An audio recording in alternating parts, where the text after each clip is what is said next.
नमस्कार, मैं राकेश परमार और आप देख रहे हैं महत्वपूर्ण मुद्दा। सरकार तक पहुंचे, इसीलिए आज इस मुद्दे को मैं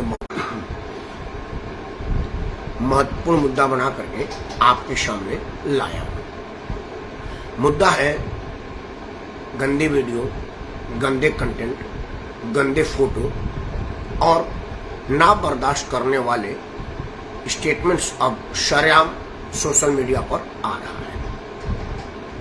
इससे समाज में कई तरह की गलत धारणाएं बन रही हैं या कई तरह के गलत विचार उत्पन्न हो रहे हैं।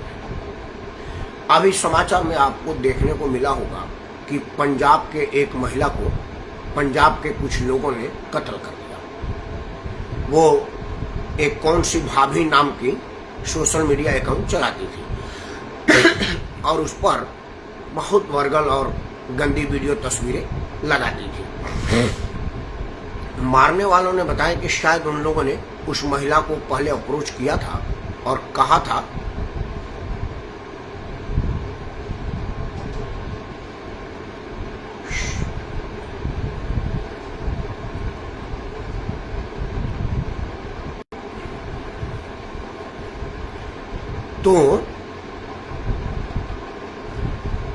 तो उसने कहा कि भाई जब तक इन सब बातों का असर नहीं पड़ेगा तब तक यह काम चलता रहेगा।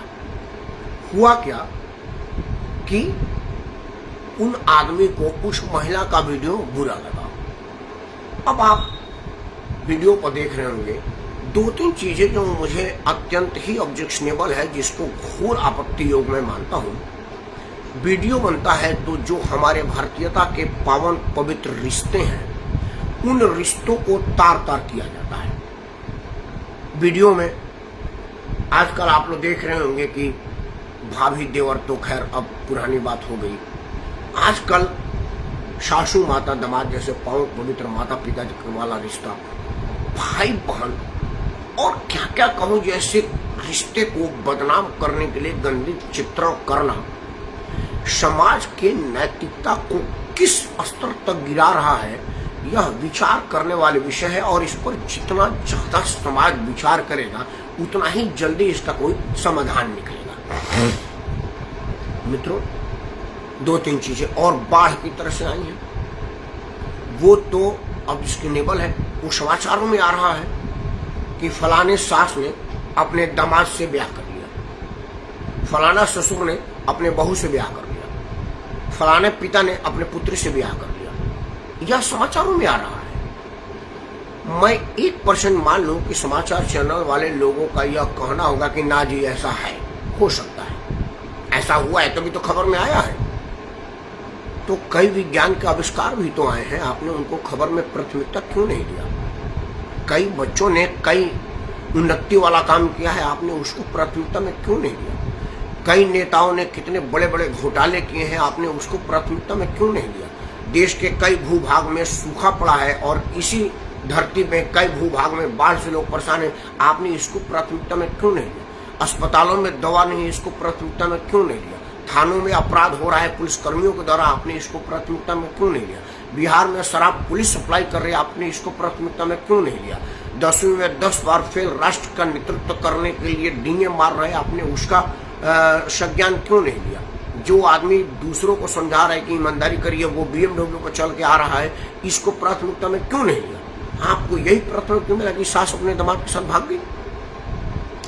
अगर कहीं बुराई दिखता है तो आदमी टट्टी पर मिट्टी डालता है, उसको कुरेद करके उसके बदबू से समाज को गंदगी फैलाने का इजाजत नहीं दिया जा सकता। इन सब विषयों पर समाज विचार करे और समाज विचार करे कि जिन समाचार चैनलों पर, जिन सोशल मीडिया प्लेटफॉर्म पर या जहां भी इस तरह की गंदी समाचार आए उसका बहिष्कार किया जाए। निर्णय ले लिया जाए कि मैं ऐसे सोशल मीडिया प्लेटफॉर्म को देखूंगा नहीं जिस पर गंदी समाचार आती हो, गंदी वीडियो आ रही हो, गंदी विचार आ रहा हो।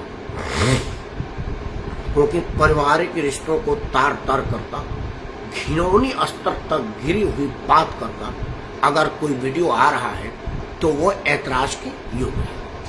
मैं कानून का मानने वाला आदमी, मैं यह तो नहीं कहूंगा कि पंजाब के वो 2-3 सिरफिरों ने जिस तरह के बेरहमी से उस महिला की हत्या कर दी वैसा हम भी करें? नहीं, यह नहीं हो सकता और यह नहीं होना चाहिए। लेकिन उसका बहिष्कार तो हो सकता है। आप उसका सोशल मीडिया के साथ साथ अगर देखें कि उस पर भी वो नहीं चेत रहा या चेत रही है, तो आप उसका सामाजिक बहिष्कार करें। दुकान पर सामान लेने जा रही है, लोग हट के जनाब हम तुमसे रिश्ता नहीं रखेंगे, तुम बड़ी घिनौनी कंटेंट वीडियो डालती हो। लेकिन बड़ा अफसोस के साथ कहना पड़ता है कि मैं यह सोशल अवेयरनेस का वीडियो लगाता हूँ, 2 लोग 4 लोग देखते हैं, लेकिन अगर मैं कोई गंदी वीडियो लगा दूं तो लाखों लाख व्यूवर्स आ जाएंगे। मतलब मैं क्या यह डरते हुए कहूँ कि समाज में गंदगी देखने वालों की संख्या ज़्यादा है और सामाजिक अवेयरनेस देखने वालों की संख्या कम? क्योंकि वो वीडियो बनाने वाली या वीडियो बनाने वाला यह तो कहेगा कि अगर लोग नहीं देखते तो मैं कैसे बनाता हूँ। इसीलिए यह बात मैं समाज के सामने रख रहा हूँ कि समाज में आप रहते हैं, आपके बच्चे रहते हैं। आप सोचिए, आजकल हर हाथ में मोबाइल है, कुछ जरूरी है और कुछ मजबूरी है। क्योंकि आजकल पढ़ाई मोबाइल पे है, आजकल बैंक अकाउंट मोबाइल पे है, आजकल सब कुछ आपके मुट्ठी में है। तो कोई जरूरी नहीं है कि आप मोबाइल पर वही चीज देखें जिसके लिए आपने लिया है। कुछ ऐसी चीजें बिन मांगे आ जाती हैं, बिन मांगे बरसात की तरह, बिन मांगे आफत की तरह। तो इन सब चीजों का पूर्ण बहिष्कार करने से पहले सरकार को चाहिए कि ऐसे ऐसे अकाउंट्स को बंद कर दे, ऐसे अकाउंट्स को फ्रीज कर दे। और यह मैं मानने को तैयार नहीं कि सरकार यह नहीं कर सकती, क्योंकि जो कंटेंट हम बुरा मानते हैं उसको सरकार प्रोत्साहन क्यों दे रही है? सरकार यह कह करके अपना पल्ला नहीं झाड़ सकती कि हमने उस पर ए का सर्टिफिकेट लगा दिया है या हमने उसको गंदा के शरीर में डाल दिया। नहीं डाला ही क्यों? इस तरह की बात कौन से ऐसे समाज में कहाँ ऐसा है जहाँ सास और दामाद में अनैतिक संबंध उत्पन्न हो रहे हैं? कोई एक आदमी अगर घिनौना काम कर रहा है तो उसको पूरे समाज का प्रतिबिंब बना करके पेश करना जरूरी है। कौन भाई बहन है जो आपस में अनैतिक रिश्ता रख रहे हैं? और अगर कोई ऐसा कोई कुकर्मी समाज में है तो उसको इंडोर्स करना ठीक है कि उसका बहिष्कार करना ठीक है? अगर आप इंडोर्स करेंगे तो समाज में आएगा कि अच्छा ऐसा किया जाता है क्या, मतलब मैं भी करूँ क्या? मतलब आप समाज को कुकर्मी बनने के राह पर ले जा रहे हैं। मैं सरकार से, समाज से, वीडियो बनाने वाले तो बेहया और बेहुदा हैं, उनसे क्या बात करें, लेकिन कम से कम समाज से तो मैं हाथ जोड़ कर प्रार्थना कर ही सकता हूँ कि इस तरह की बेहुदगी, इस तरह की गंदगी से खुद बचे और समाज को बचाए। और इसका एकमात्र उपाय है कि इसका संपूर्ण बहिष्कार। वीडियो लंबा नहीं करूँगा क्योंकि मुद्दा बड़ा है, छोटा रहेगा तो लोगों को समझने में आसानी होगी। समाज से हाथ जोड़ कर प्रार्थना करते हैं कि यह समाज आपका है, इसी समाज में आपके बच्चे पढ़ रहे हैं, इसी समाज में आपका बच्चा मानवता का पाठ पढ़ रहा है, संस्कार का ज्ञान ले रहा है। उस संस्कार के ज्ञान में अगर उसे कुकर्म का जानकारी होगी तो उसको यही संस्कार लगेगा। क्योंकि तमिल बोलने के लिए अलग से ट्यूटर रखने की जरूरत नहीं पड़ती। इंग्लैंड में अंग्रेजी बोलने के लिए स्कूल खोलने की जरूरत नहीं पड़ेगी। वहाँ सभी अंग्रेजी बोलते हैं तो वो अंग्रेजी बोलना शुरू कर देते हैं। हमको अंग्रेजी के लिए ट्यूटर रखने की जरूरत पड़ती है कि ये पास्ट टेंस है, ये फ्यूचर टेंस है। उसी तरह से अगर आदमी सिर्फ कुकर्म गंदी ही बात वीडियो और विजुअल देखेगा तो समझेगा कि यही हमारा संस्कार है और हमको इसी में रहना है। इससे बचिए और समाज को बचाइए। ऊंचा मापदंड रखिए और ऊंची वीडियो लगाइए, ऊंची बात करिए, ओछी बातों और गंदी बातों से परहेज करिए। समाज में गंदगी बिल्कुल ना हो, ऐसी उम्मीद मनोकामना के साथ मैं राकेश कुमार आप सबको सादर प्रणाम करता हूँ। जय हिंद, वंदे मातरम और भारत माता की जय।